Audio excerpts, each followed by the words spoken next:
জন্মদিন পালন করায় দেশবাসীর প্রতি কৃতজ্ঞতা জানালেন শেখ হাসিনা। এদিকে তারেক রহমানের স্ত্রী ডক্টর জোবাইদা রহমানের সাজা স্থগিত।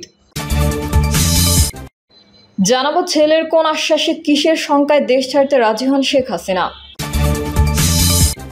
আমেরিকার গলায় চুমু দেওয়ার কি দরকার ছিল, ডক্টর ইউনূসকে ফরহাদ মজহার। এবং সর্বশেষ জানাবো শিক্ষানীতি নিয়ে বর্তমান সরকারেরও আন্তরিকতার ঘাটতি আছে। এতক্ষণ শুনছিলেন সংবাদ শিরোনাম, এবারে বিস্তারিত। তবে তার আগে অনুরোধ থাকবে আমাদের চ্যানেলটি সাবস্ক্রাইব করে বেল আইকনটি ক্লিক করুন।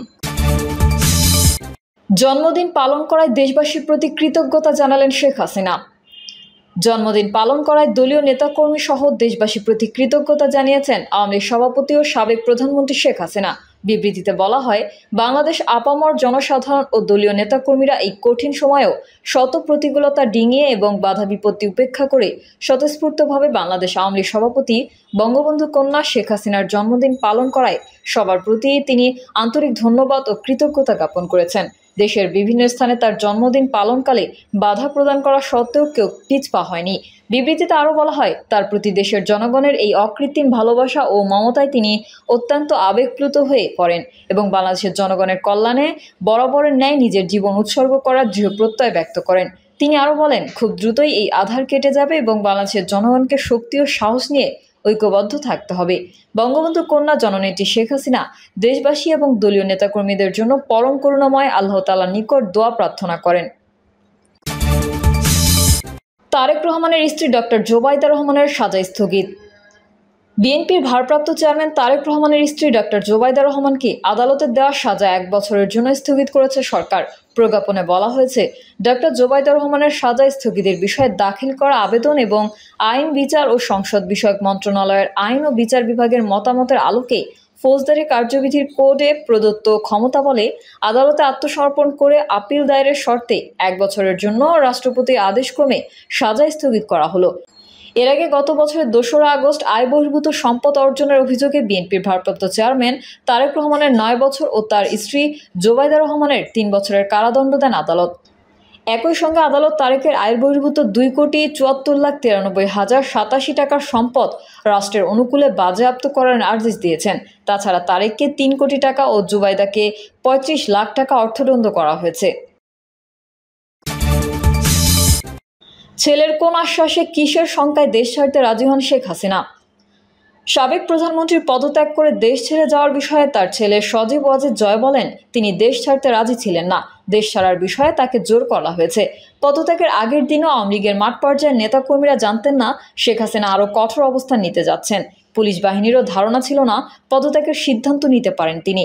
বিভিন্ন দেশের গোয়েন্দা সংস্থার তথ্য থেকে জানা যায়, পদত্যাগের আগের দিনেও আওয়ামী লীগের মাঠ পর্যায়ের নেতাকর্মীরা জানতেন শেখ হাসিনা আরও কঠোর অবস্থান নিতে যাচ্ছেন। পুলিশ বাহিনীরও ধারণা ছিল না পদত্যাগের সিদ্ধান্ত নিতে পারেন তিনি। বিভিন্ন দেশের গোয়েন্দা সংস্থার তথ্য থেকে জানা গেছে, 4 আগস্ট রাতেও শেখ হাসিনার সঙ্গে নেতা থেকে পুলিশের উচ্চ পর্যায়ের যাদের যোগাযোগ হয়েছিল তাদের সবাইকে হাসিনা আরও কঠোর অবস্থানে থাকার নির্দেশ দিয়েছিলেন। বিভিন্ন গোয়েন্দা সংস্থা ও গণভবনের সূত্রে জানা যায়, সকাল 9:30টার পর থেকে গণভবনের পরিস্থিতি ঘোলাটে হতে শুরু করে।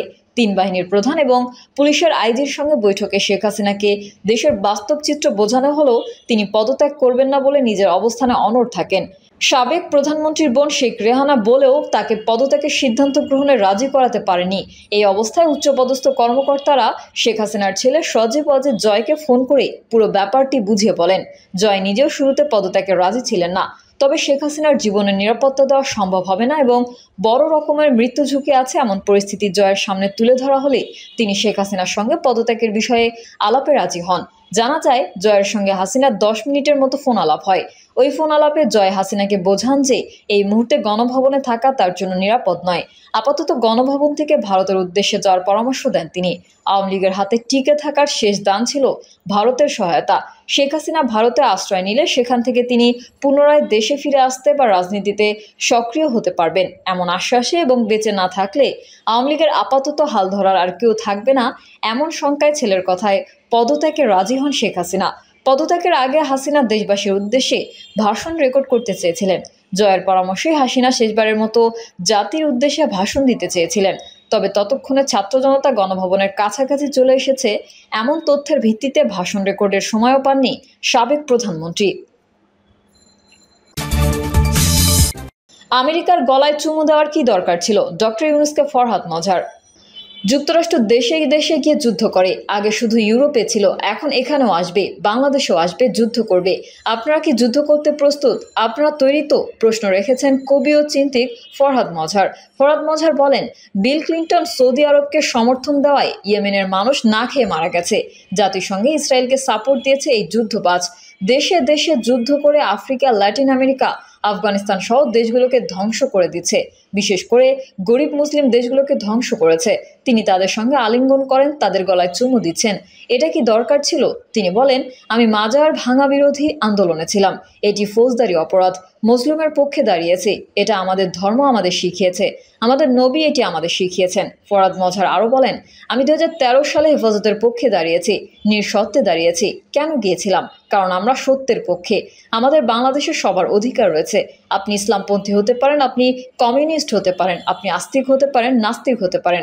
আপনার কথা বলার অধিকার, সভা সমাবেশ করার অধিকার থাকতে হবে। শিক্ষানীতি নিয়ে বর্তমান সরকারেরও আন্তরিকতার ঘাটতি আছে। রক্তের সাগর পেরিয়ে ফ্যাসিবাদের পতন ঘটিয়ে যে অন্তর্বর্তীকালীন সরকারকে আমরা ক্ষমতায় বসিয়েছি, তাদের মধ্যেও শিক্ষানীতিতে ইসলাম ও মুসলমানদের বিশ্বাস ও আদর্শকে অগ্রাধিকার দেওয়ার ব্যাপারে আন্তরিকতার ঘাটতি আছে বলে মন্তব্য করেছেন ইসলামী আন্দোলন বাংলাদেশের আমির মুফতি সৈয়দ মোহাম্মদ রেজাউল করিম।